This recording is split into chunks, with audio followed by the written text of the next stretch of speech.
At home, I spent the rest of the evening decorating my own tree, trying to take my mind off all my troubles.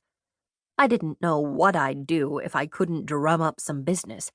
I'd basically given myself enough funds to survive until the end of the year. But after that, I was going to be in some serious trouble without new cash. More than once, I thought I heard my phone ringing in another room, only to find it had been my imagination. So when my phone finally did ring, I put it out of my mind until it was nearly too late. Then I had to dive for it, answering in a breathless huff. "Hello? Hey, did you grab my digital tape measure when we were packing up today?" Louise asked. My heart sank. Not a client after all. Let me check. I don't see it." "Crap," he hissed. "I think I might have left it at the witch's house when she was sweeping us out the door." There was no way to miss the dread in his voice. Knowing Louise, he was probably debating if it was even worth the trouble, or if he should just buy another one. I didn't know how much those things cost, but I knew Louise had more money troubles than I did. It seemed like the sign I'd been waiting for, the push I needed to go back to Heather and grovel for my job back. "I'm going to try to talk to her," I said. "I can keep an eye out for it while I'm at her place." "You're the best, Shell. I'm sure you'll be able to talk some sense into that crazy woman." "Let's hope," I answered, doing my best to channel Ginger's positivity. I held on to that for as long as I could, but by the time morning came around, there was little to be optimistic about.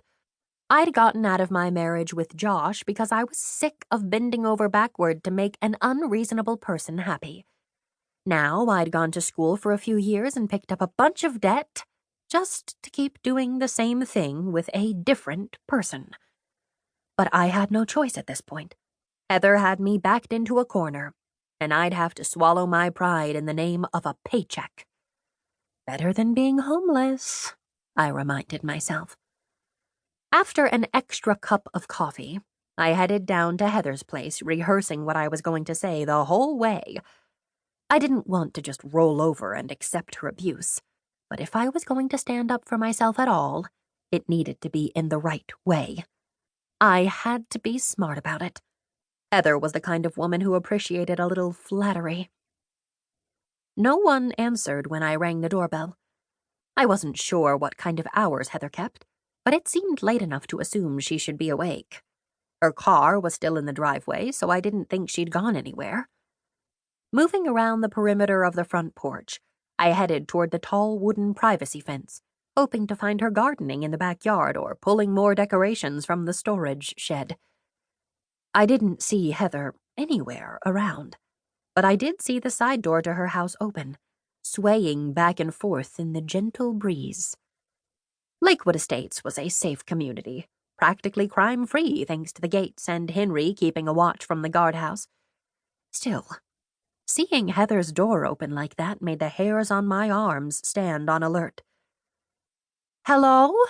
I called before stepping through the threshold. This was a part of Heather's house I hadn't seen the previous day, so I was immediately lost.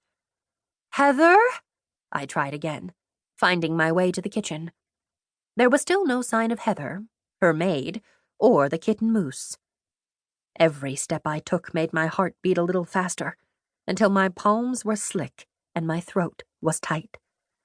I was probably overreacting, and the moment Heather caught me in her house, she would really have all the ammunition she needed to ruin me. I didn't even want to think about how upset she'd be.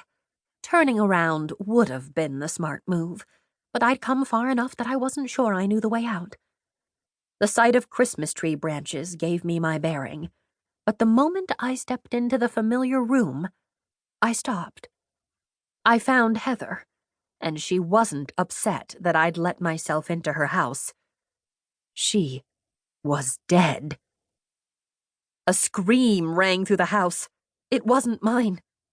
While I stood over Heather's lifeless body, her neighbor Mabel was just beyond the entryway, clutching Moose to her chest, her eyes wide with horror, looking at me like I was the devil himself walking around the neighborhood.